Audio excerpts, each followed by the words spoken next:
Oui, oui, oui. Après les autres, non. Bon, donc je vais vous présenter d'abord la Société mycologique du Béarn. Ensuite, on dira un petit mot quand même de ce que c'est un champignon, parce que tout le monde, a priori, sait ce que c'est qu'un champignon, mais peut-être pas dans le détail. Ensuite, ce qui est intéressant quand même, c'est de savoir le rôle des champignons dans la forêt et les relations qu'il y a entre les arbres et les champignons. Et puis après, on verra ce que nous, on a fait en termes de prospection dans la forêt du Bâgé depuis un certain nombre d'années. Hein. Donc tout ça, bon, ça va être un survol, hein. Je ne vais pas vous bassiner avec de la technique et des sciences. Mais bon, il y a un minimum de choses à savoir quand même.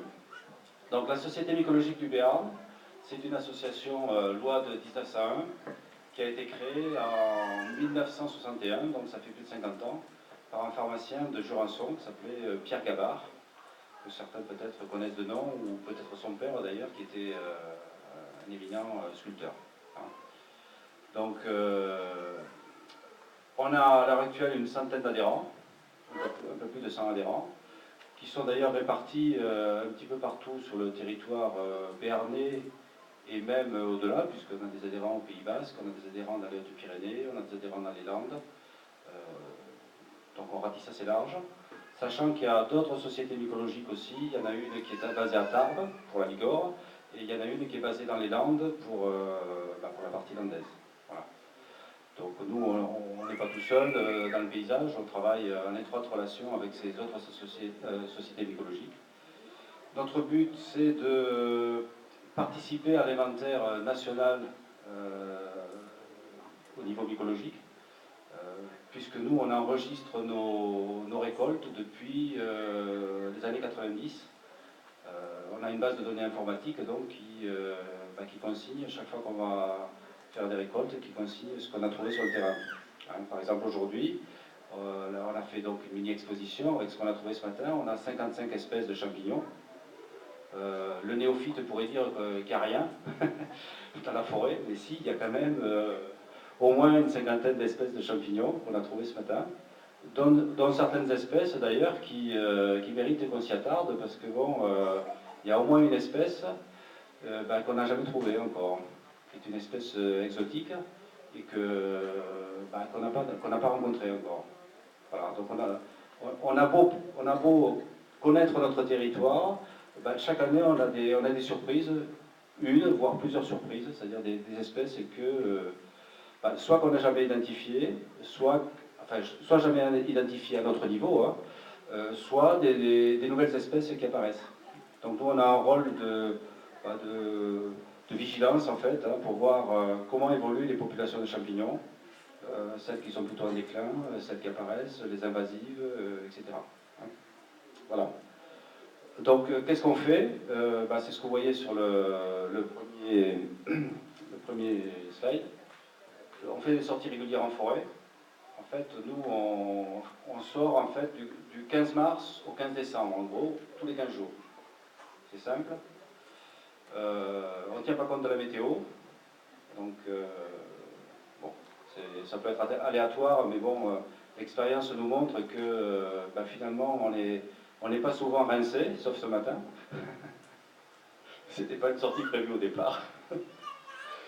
Donc en gros, c'est une vingtaine de sorties par an qui se déroulent comme ce qu'on a fait ce matin. On arrive dans la forêt, on donne rendez-vous à 9h30, on arrive dans la forêt à 10h, on prospecte soit individuellement, soit par groupe dans la forêt. On ramasse tout ce qu'on trouve comme champignons et ensuite on identifie, on essaye de mettre un nom sur les champignons, sur la récolte, sachant que, vous avez vu ce matin, on a pratiquement tout identifié, sauf 3 ou 4 espèces qui méritent qu'on y travaille d'un peu plus près. Alors, ça veut dire quoi, travailler un peu plus près? Ça veut dire faire appel à une bibliographie qui est un peu plus conséquente que ce qu'on a amené ce matin, déjà. Et ça veut dire éventuellement aussi faire des examens microscopiques. Parce que les champignons, c'est quand même assez complexe. Il y a ceux qu'on sait reconnaître comme ça, des visus qu'on va rencontrer quasiment toute l'année. Et que au bout d'un moment, surtout si on a les critères de reconnaissance, on va se familiariser avec ces champignons. Et puis, il y a ceux qu'on voit beaucoup plus rarement. et ceux qu'on ne peut pas du tout déterminer macroscopiquement, et pour lesquels il faut absolument un examen au microscope. Voilà. Donc ça demande du travail quand même. Derrière une récolte, en général, on travaille une semaine pour finaliser notre liste de récoltes. Voilà. Donc qu'est-ce qu'on fait? Donc des sorties, on fait des permanences tous les lundis soirs. On a un local à Pau. On fait des permanences tous les lundis soirs pour les adhérents d'une part, mais aussi pour les gens qui sont non adhérents, bon, qui sont proches de Pau ou un peu plus loin, mais bon, pour les gens qui ont fait des sorties, qui ont récolté et qui ne savent pas trop ce qu'ils ont récolté, qui veulent savoir surtout si ça se mange ou si ça ne mange pas. Donc, surtout en saison, on a pas mal de gens qui viennent nous voir pour savoir si ce qu'ils ont récolté, ça peut se manger, quoi.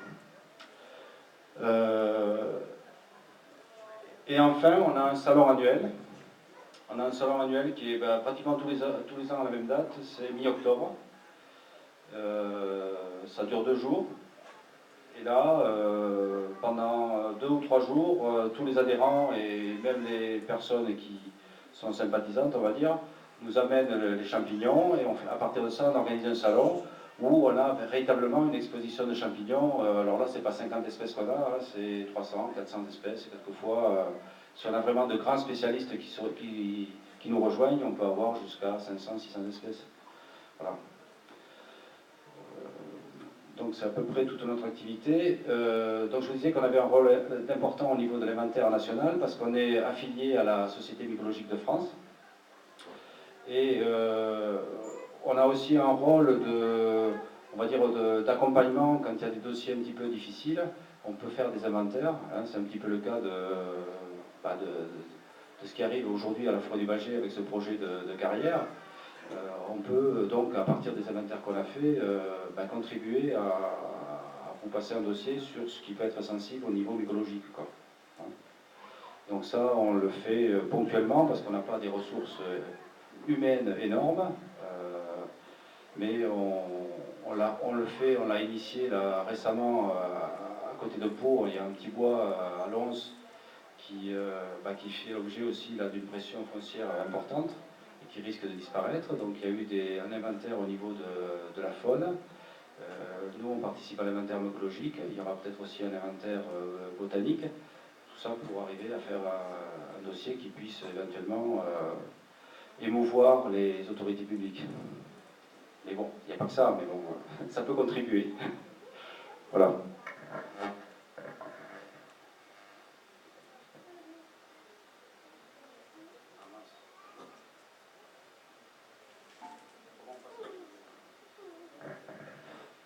Bon, alors les champignons, qu'est-ce que c'est? Vous connaissez le règne animal, vous connaissez le règne végétal. En fait, les champignons, c'est un troisième règne. C'est un règne à part entière. C'est le règne de ce qu'on appelle les fongies. Alors, il y a à l'heure actuelle 100 000 espèces de champignons connues dans le monde, mais on estime qu'il y en aurait plus d'1 million, voire 1 500 000. Donc vous voyez, il reste beaucoup d'investigations à faire, surtout dans les champignons, on va dire, pas dans les macro-champignons, dans les micro-champignons. Sachant que donc il y a chaque année 1200 nouvelles espèces qui sont décrites. Donc il y a des gens quand même qui travaillent au niveau national, mais aussi au niveau international sur les champignons. Alors dans ce qu'on appelle les champignons supérieurs, c'est-à-dire les champignons en gros qu'on voit, les champignons qui sont au sol ou les champignons que vous allez pouvoir trouver sur les arbres, il y a 2 grands groupes de champignons.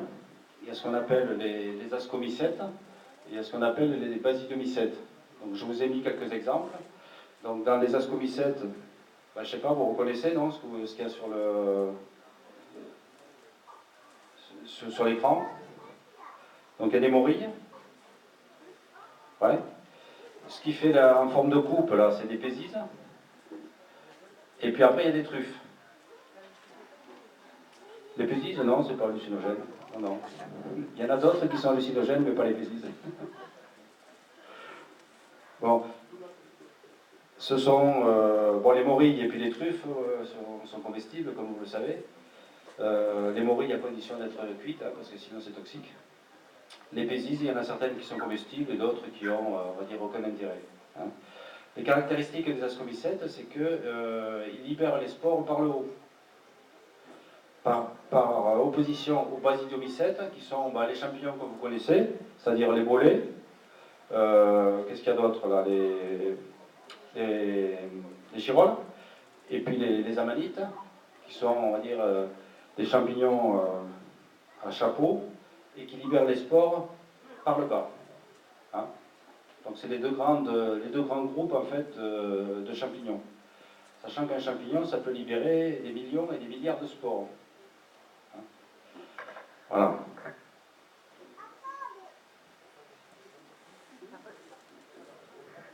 Alors quelque chose peut-être que je vous apprends, je ne sais pas.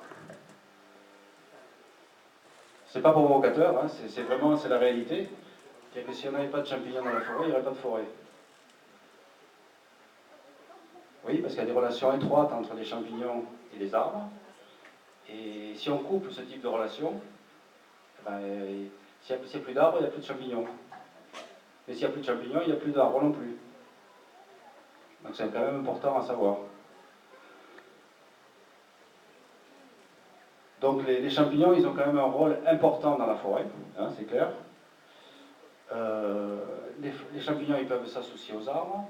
Ils peuvent, on l'a vu ce matin pour ceux qui sont venus, on a trouvé des champignons sur les bois morts. Hein. Donc ils participent à la décomposition des bois. Et ils peuvent aussi intervenir en tant que parasites. Ça, c'est moins souhaitable par contre. D'accord ? Ils peuvent être parasites des arbres, mais ils peuvent être parasites aussi des plantes. Hein. Après, ce qu'il faut savoir aussi, on l'a vu tout à l'heure, on connaît aujourd'hui 100 000 espèces de champignons, je vous ai dit qu'il pouvait y en avoir jusqu'à 1,5 million. Pourquoi ? Parce que chaque arbre est associé à plusieurs espèces de champignons. Et en gros, on considère que pour une plante donnée, il y aurait 4 à 6 espèces de champignons différents. Sachant qu'aujourd'hui, on connaît à peu près 250 000 espèces de plantes, multiplié par 4 ou par 6, ça donne 1 million à 1,5 million. Voilà. Donc le champignon, en fait, de ce qu'on connaît du champignon, en fait, tout au moins pour les macro-champignons, on connaît que la surface émergée, en fait. Hein. C'est un peu comme l'iceberg. Hein. Mais le champignon, c'est aussi ce qui est en dessous. Et ce qui est en dessous est au moins aussi important, plus important d'ailleurs, que ce qui est en dessus. Hein. Parce que ce qui est en dessous, ça assure la relation avec les racines des arbres. On va le voir plus loin. Les champignons, ça peut rester dans le sol pendant des millions d'années, hein, puisqu'on connaît certaines espèces de champignons qui sont très vieilles, la partie souterraine est très, très ancienne, et qui ont réussi à se développer, hein, vous voyez, sur des milliers d'hectares, hein, puisque le plus gros champignon connu à ce jour, c'est un champignon qui a été identifié aux États-Unis, qui s'appelle une armillaire en fait. Et ce champignon, il pousse il aurait 2400 ans, donc il a été daté. Il couvre à peu près 1000 hectares et la partie souterraine pèserait 600 tonnes. Voilà. Donc je ne sais pas si vous aviez ces notions-là en tête, si vous connaissiez un petit peu. Hein? Non, pas forcément. Voilà. Donc vous serez un peu moins couillon à la fin de la journée.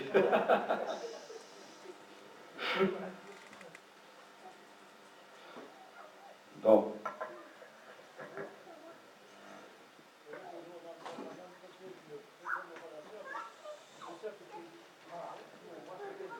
Pardon ?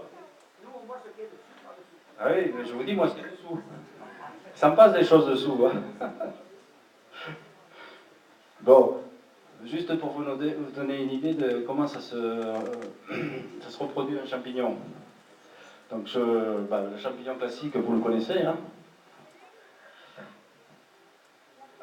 avec souvent un chapeau et un pied, un minimum, des spores qui sont émises, je vous ai dit tout à l'heure, par-dessous ou par-dessus, ça dépend du type de champignon. Donc ces spores, elles tombent sur le sol. Alors, en général, elles ne tombent pas très loin. Elles sont très légères, mais elles ne tombent pas très loin. Mais après, elles sont transportées par les insectes, elles sont transportées par l'eau, par le vent. Hein, donc ça peut quand même se propager. Je vous ai dit qu'il y avait des millions, voire des milliards de spores hein, pour un champignon. Donc on pourrait s'attendre à avoir des pelouses de champignons en fait. Ben non. C'est pas aussi simple que ça parce que en fait, pour qu'une spore d'abord elle germe, qu'elle émette ensuite un mycélium, ce qu'on appelle mycélium, c'est la partie souterraine, hein, et que ce mycélium rencontre un autre mycélium qui lui va bien pour s'accoupler, c'est pas évident parce que c'est pas mâle et femelle, il y a plusieurs combinaisons possibles et il n'y en a qu'une qui marche. Hein.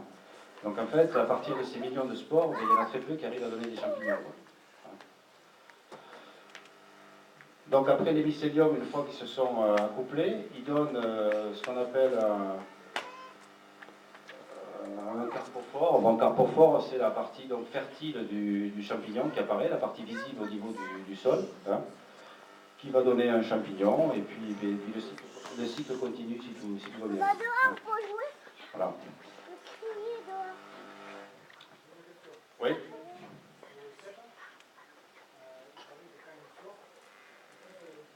Oui, alors ça fait partie des idées reçues.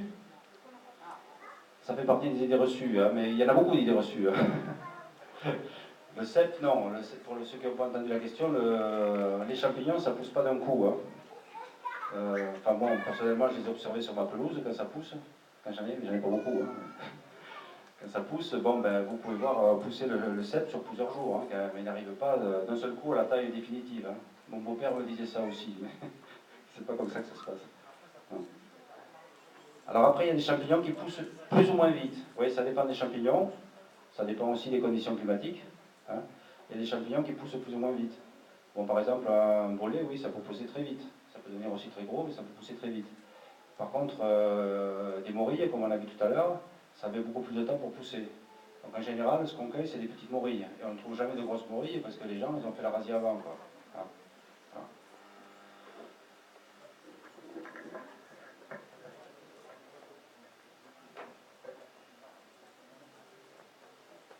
Alors juste pour vous expliquer un peu mieux comment ça se passe au niveau de ces échanges entre l'arbre et puis le champignon. Qu'est-ce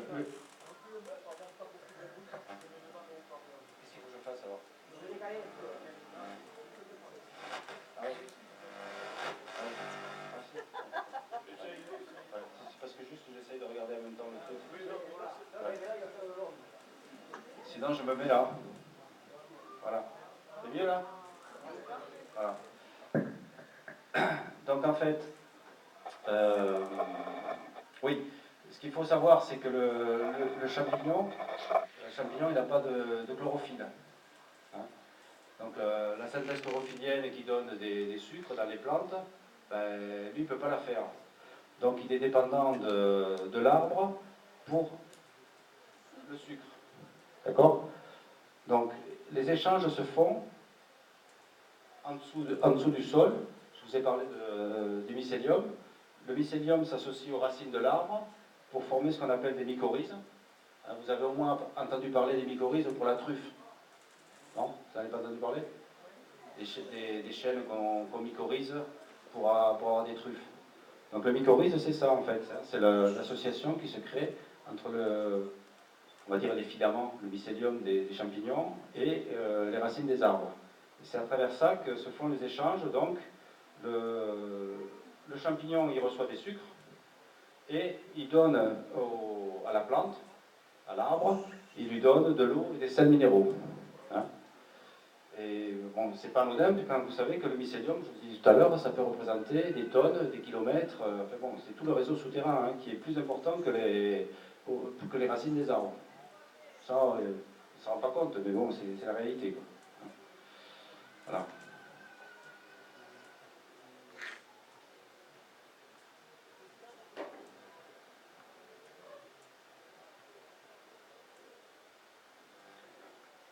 Alors, le mode de vie des champignons. En fait, les champignons, ils fonctionnent de trois façons différentes. Hein. On a déjà évoqué tout à l'heure. Ils fonctionnent en symbiose avec les arbres. Ils peuvent être aussi parasites de l'arbre. Et ils peuvent être saprophytes de l'arbre. On va voir exactement à quoi ça correspond. Bon, la symbiose, on vient de le voir. Hein, donc c'est les échanges qui se font à travers des mycorhizes entre le champignon et les arbres. Hein. Donc il y a l'exemple, de toute façon, le cèpe de Bordeaux, hein, et automatiquement il passe par une association avec, pas uniquement le chêne, hein, ça peut être le hêtre, ça peut être. Voilà. Hein. Donc pour avoir du cèpe de Bordeaux, il faut automatiquement qu'il y ait des mycorhizes. Hein. On a vu donc l'exemple des truffes. C'est pareil, hein, les truffes, si vous voulez avoir de la truffe, il faut planter des chênes ou des noisetiers mycorhizés pour pouvoir espérer récolter des truffes. Donc ce qu'il faut savoir, c'est que 100% des plantes ligneuses, donc des arbres, et 95% des espaces herbacés sont mycorhizés. C'est ce que je vous disais tout à l'heure. Pour une plante, il y a 4 à 6 espèces de champignons associés. Hein. Voilà. Après, il y a certains champignons qui ne poussent que sur certaines essences d'arbres, qui sont spécifiques de certaines espèces d'arbres, qui ne pousseront pas sous d'autres espèces.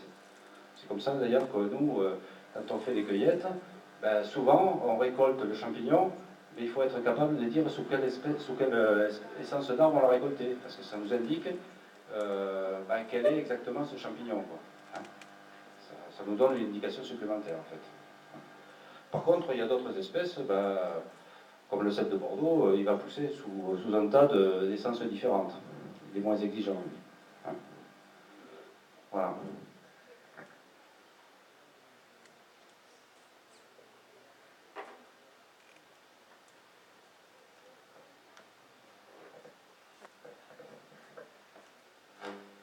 Donc je vous disais qu'il y avait des espèces dites saprophytes. Saprophytes, ça veut dire que elles profitent. Ça ne veut pas dire ça exactement, mais bon, en gros c'est ça. C'est que ces espèces-là poussent en fait sur du bois mort, hein, la plupart du temps sur du bois mort, enfin, tout ce que vous trouvez comme bois à terre, et participent donc à la décomposition du bois et à la restitution donc, de l'humus au sol, la matière organique et de l'humus au sol. Hein, donc c'est des espèces importantes au même titre que les espèces comestibles que vous pouvez récolter, hein, même plus importantes. Et puis après, il y a des espèces par contre qu'on souhaite moins, qui sont des espèces parasites qui font, en gros, qui font mourir les arbres parce qu'elles s'installent sur des arbres vivants. Donc là, c'est moins souhaitable. En sachant que dans les espèces de champignons parasites, il y a à la fois des champignons qui sont parasites des arbres, mais il y a aussi des champignons qui sont parasites d'autres champignons, et il y a des champignons qui sont parasites d'insectes, par exemple. Ça, c'est moins connu. Hein, mais on a au moins un exemple, c'est l'exemple d'un champignon qui s'appelle le Cordyceps militaris, qui pousse sous les pins, qui est un petit champignon rouge, dressé, et en fait, il parasite les nymphes de chenilles processionnaires. Donc il est en ligne, vous le voyez en ligne, parce que bon, la chenille processionnaire, elle est aussi en ligne. Donc c'est une particularité, ça ne suffit pas à assurer une lutte biologique, mais ça y participe. Hein, voilà. Donc là, il y avait juste au niveau parasitisme l'exemple de la langue de bœuf. Ce matin, quelqu'un me demandait ce que c'était que la langue de bœuf et croyait avoir vu une langue de bœuf là-bas sur l'exposition. Non, il n'y a pas de langue de bœuf aujourd'hui. La langue de bœuf, c'est mou, c'est rouge, c'est comestible pour certains et c'est dégueulasse pour d'autres. Mais bon, c'est pas toxique.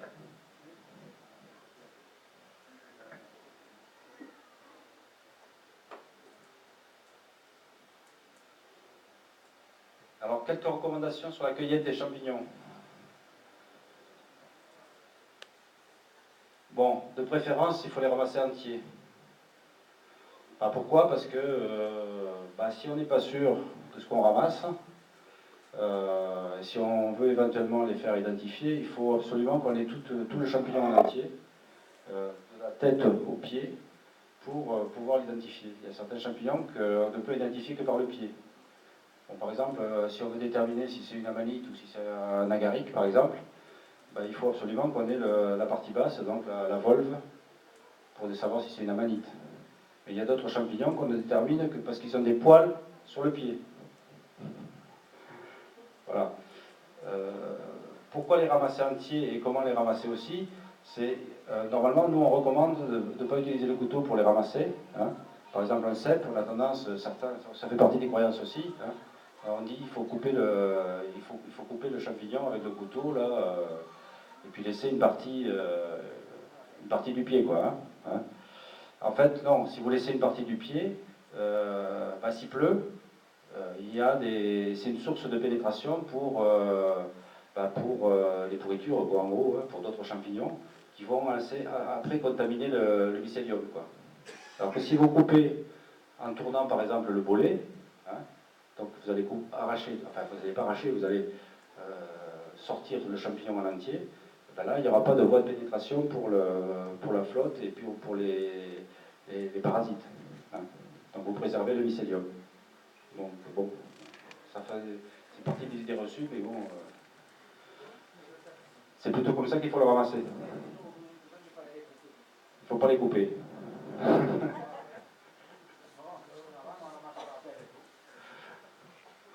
Non, on n'allait pas ramasser quand même la terre avec une fourche, hein, c'est pas la peine. Hein. Bon, de préférence, ramasser des jeunes. Nous, on voit souvent le lundi soir des gens qui nous amènent des champignons qui ont traîné toute la journée dans des sacs, ou le sac à dos ou des sacs plastiques, presque méconnaissables, mais qui sont quand même prêts à manger si c'est comestible. Bon. Sachez que quand même, si vous ramassez des champignons vieux, ils peuvent être aussi contaminés par des mycotoxines, par exemple. C'est pas très bon les mycotoxines, hein. Donc il vaut mieux, même si le champignon est comestible, plutôt consommer des champignons jeunes.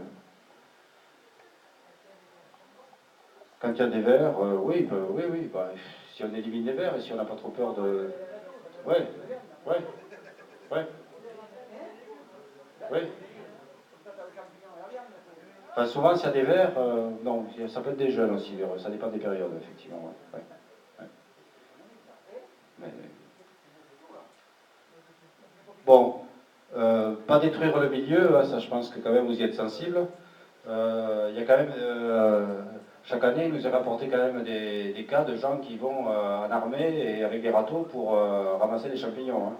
Alors peut-être pas spécialement dans la région, mais ça se fait, en particulier pour les lactaires, des battues aux champignons dans les Alpes, avec des Roumains ou des gens venus d'ailleurs, qui rabattent les champignons pour les Espagnols. Bon, c'est connu. Hein. Ouais. Donc les champignons, même s'il y en a beaucoup, ça ne se ramasse pas au râteau, quoi. Hein. Sinon, vous détruisez le milieu, hein, ça c'est clair. Dans un panier de préférence, c'est ce que je disais tout à l'heure, hein, la poche plastique, c'est pas l'idéal. Surtout si on mélange les champignons en plus. Et si on traîne pendant des heures et des heures, je sais pas, pas l'année dernière, mais il y a 2 ans, on a en forêt de Bugang, il y avait un gars qui a cherché, qui trouvait des girolles, mais il en trouvait, il est resté toute la journée, sa mère a appelé les pompiers et tout, enfin bon, le gars, au bout de la journée, il avait certainement des kilos de champignons, mais il n'était pas en très bon état, à mon avis. Hein. Donc bon, préférence le panier, sachant que là, après, quand vous ramassez des kilos et des kilos de champignons, vous n'êtes pas dans la légalité. Hein, parce que normalement, on n'est pas censé ramasser tout ce qu'on trouve dans la forêt. On est limité quand même. On est limité à 5 litres, donc l'équivalent de 3 kilos, je crois, en gros. C'est la consommation, c'est la consommation d'une personne, quoi. C'est considéré comme étant la consommation d'une personne. Donc quand les gens se vantent de ramasser, on le voit dans les journaux, hein, à la période de champignons, quand on se voit qu'ils se vantent de ramasser 50 kilos, voire plus, il faudrait mieux de se taire. Sachant que, bon, en général, l'ONF ne verbalise pas, paraît-il. Bon, hein? Non, par ici, non, mais il devrait.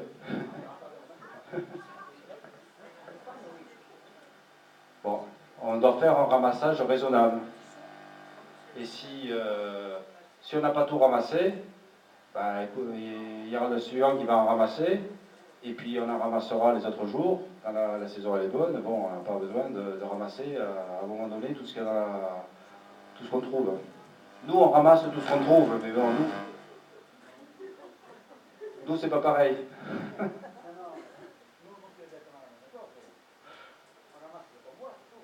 Oui, c'est ce que vous voyez.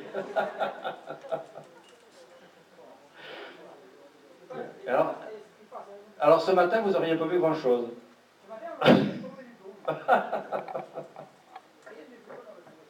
Oui, c'est sûr.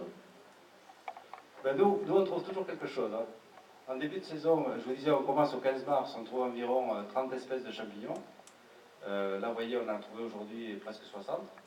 On est au mois de juin. Au mois de septembre-octobre, on va trouver jusqu'à 150 espèces de champignons.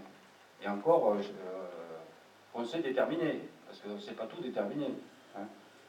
Donc si on veut, oui, il y a de quoi faire.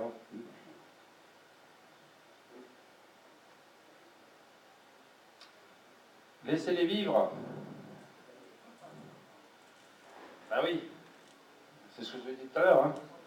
Tous les champignons dans la forêt, ils ont leur utilité, hein, qu'ils soient, bon, les comestibles, on est d'accord, les boulotés, mais tous les autres, ils sont en étroite relation avec les arbres, comme on l'a vu, où ils décomposent, donc il faut si on ne les connaît pas, on les laisse. On ne fait pas comme beaucoup, on ne donne pas le coup de pied, quoi. Surtout qu'il y a des gens qui donnent le coup de pied sur des choses qui sont comestibles aussi. Hein. Ouais. Voilà. Donc on ramasse ce qu'on connaît, ce qu'on ne connaît pas, ben on le fait identifier ou alors on le laisse sur le terrain.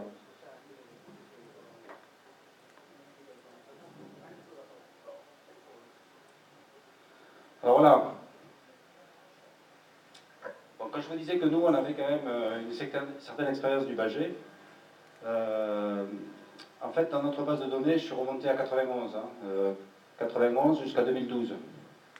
Ça faisait effectivement quelques années qu'on n'était pas venu au bâgé parce que ces dames s'étaient fait piquer à la dernière sortie par un tannel sec, petit ou gros. Et donc, elles n'osaient plus venir au bâgé.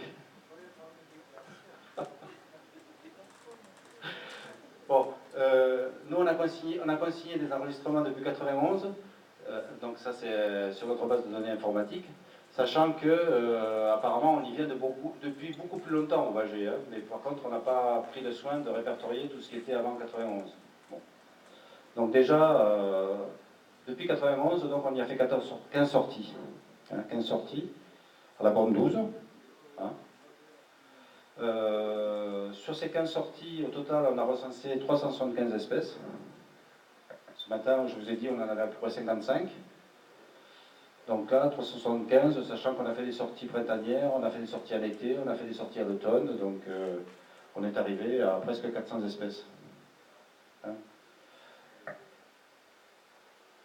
Et après, donc, là-dedans, j'ai essayé de regarder un petit peu s'il y avait des choses...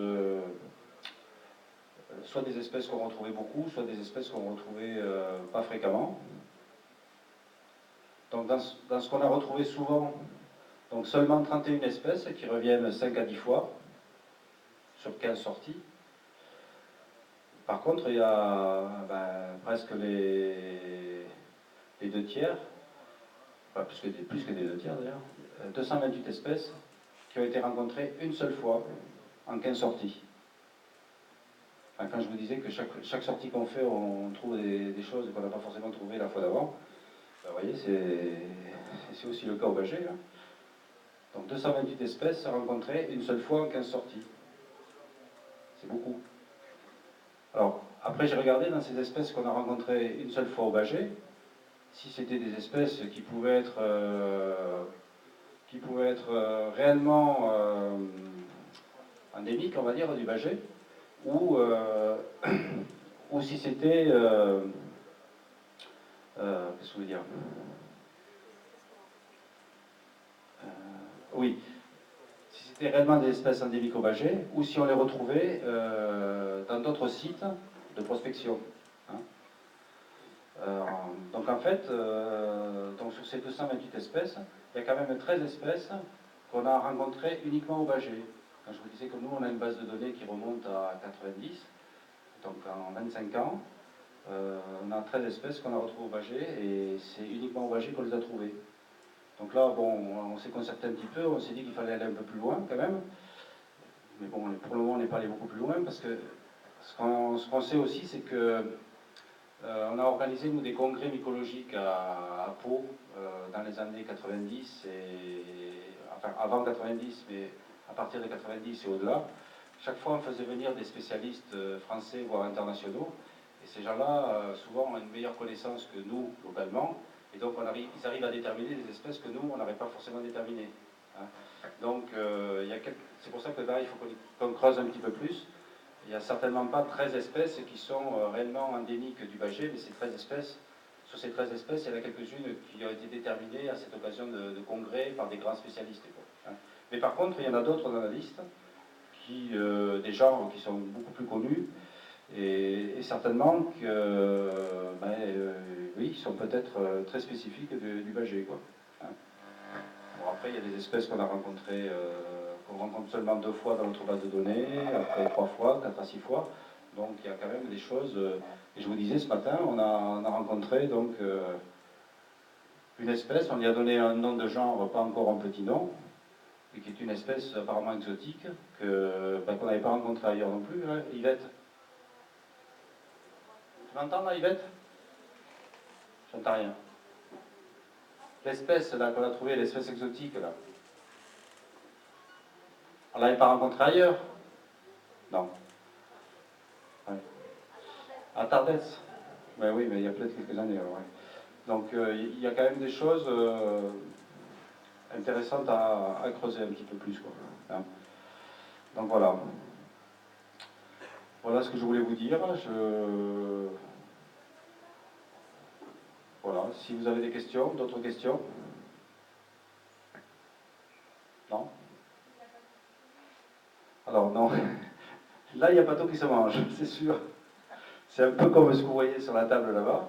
Il n'y a pratiquement rien qui se mange.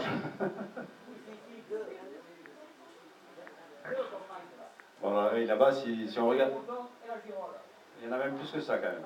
Ouais. Ouais. Donc, ce matin, on a trouvé donc, la girole. Hein. On a trouvé du pied de mouton. Il y en a un au moins. Ouais.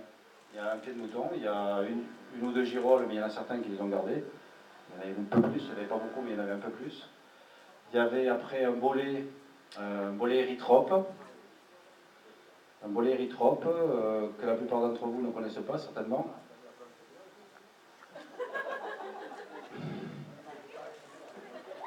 Et vous avez tort de ne pas le manger parce que c'est un bolet qui est quasiment jamais véreux et qui est excellent. Ouais. Ah ben non, mais on veut bien revenir à ce moment-là, si vous les cueillez, on les prend nous. Vous savez comment on les appelle ces champignons? La récompense du mycologue. Ben oui. Non, non, elle n'est pas faible justement. Parce que le couillon de service, il passe devant, il ne ramasse pas, et le mycologue, il passe derrière, il ramasse la mise, lui. Voilà. Donc il y a au moins ces trois qui sont comestibles. Voilà. Il y a la pleurote aussi, effectivement, oui. Il y a la pleurote. Et puis après, ouais, après on a des choses un peu dures quand même sous la dent. Donc, ouais, on a quelques toxiques quand même aussi. Ouais. Oui, j'ai oublié de vous dire quand même qu'un de nos rôles aussi importants, c'est d'assurer quand même une prévention au niveau des intoxications. Je vous disais quand même qu'il y avait des gens qui venaient nous voir pour nous amener leur cueillette. Mais il y a aussi des pharmaciens qui nous envoient aussi des gens, ou qui nous envoient des photos de champignons. Enfin bon, on travaille en étroite relation avec les pharmaciens, sachant que les pharmaciens, certains connaissent, mais de moins en moins. Et donc, si vous allez voir le pharmacien, en général, ils vous disent, s'ils ne connaissent pas, mangez pas quoi, hein, balancez. Bon, après, il y en a certains qui nous connaissent quand même, qui nous envoient les personnes. Mais on a des personnes qui viennent quelquefois de loin. Hein. Il y a 2 ans, il y a un gars qui est venu de Agetmo. Ouais. Il était allé voir son pharmacien lui avait dit, oh, le gars, il a fait le voyage depuis Agenmo, il est venu nous voir à Pau. En fait, il avait des oranges. Ouais. Des Césars, des oranges, il en avait déjà pas mal qu'il avait amené. Donc il était content qu'on lui dise que c'était des oranges. Et après il m'a dit j'en ai plein sur le terrain. Bon, bon appétit. Oui. Et bon, il a eu la bonne démarche, parce que bon, son pharmacien ne savait pas. Donc qu'est-ce qu'il fait? Les oranges c'est bon quand même. Mais si c'est pas l'orange, et qu'il se trompe, c'est la manite du mouche.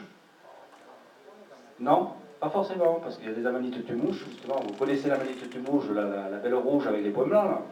Oui, la schtroumpf, oui. Blanche-Neige.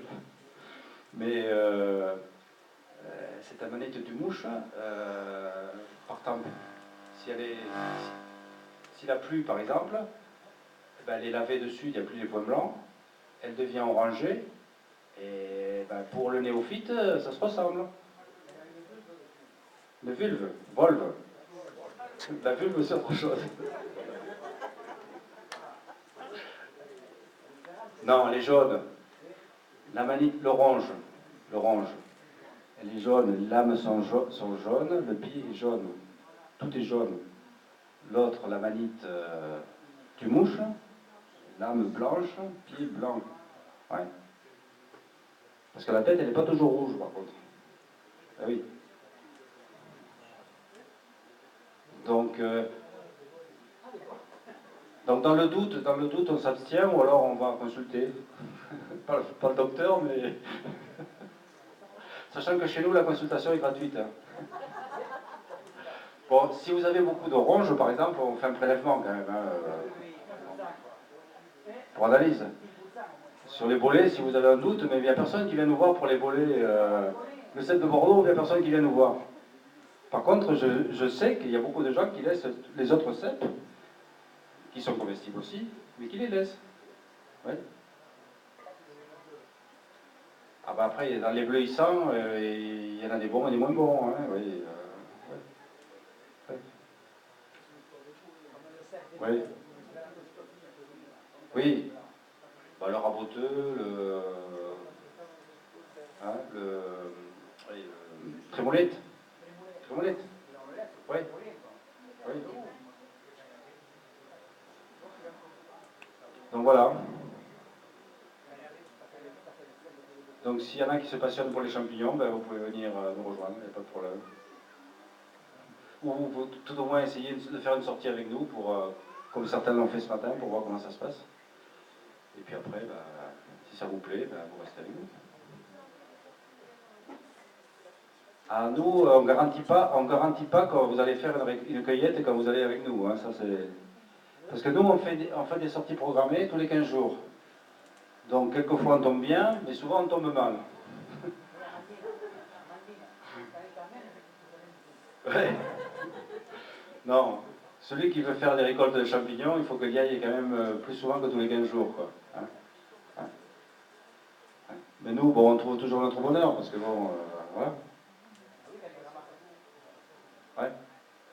Mais bon, on ne crache pas sur les comestibles. Hein. Quand il y a des comestibles, on les ramasse aussi. Hein. Oui. Pas de problème. Il y en a même chez nous qui font des expériences d'ailleurs. Je ne sais pas où il est. Notre trésorier, l'autre jour, il a goûté un champignon qu'il ne connaissait pas, sur les conseils d'un autre.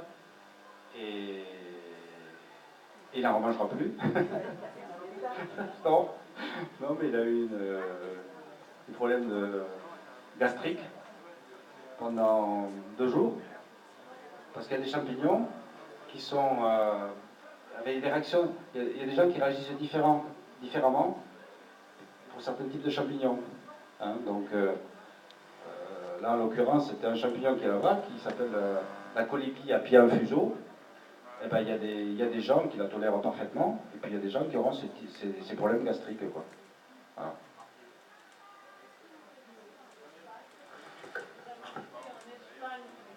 Nous avons été en Espagne il y a quelques années, et en fait, il servait dans un restaurant tout à fait coté et tout ça, un champignon en omelette, mais qui finalement nous a donné, enfin moi personnellement, un goût d'amertume pendant au moins À la fin, je me demandais, et j'ai jamais eu d'explication. Un goût d'amertume. Alors, je vois pas ce que j'ai fait. Ah ouais? Et en fait, on nous disait que c'était en fait un champignon assez connu, qui était assez éphémère au niveau de la récolte dans le nord de l'Espagne. Ouais. Mais C'était à quelle saison? je pense que c'était au printemps. Mais à un point que 8 jours après, comme ça ne disparaissait pas, j'ai quand même téléphoné au centre Ah oui? voilà, qui m'a tout à fait rassurée. Mais voilà, c'est une énigme qui reste. Ah. Bah nous, on va tous les ans en Espagne au printemps, justement, pour chercher un champignon qu'on ne trouve pas de l'autre côté des Pyrénées, qui s'appelle l'hygrophore de Mars. Mais jusqu'à présent, tous ceux qui en ont consommé chez nous, ils s'en portent bien, il n'y a pas de problème. C'est peut-être l'huile d'avion. Ouais. C'est l'huile de friture, peut-être. Ah, peut-être.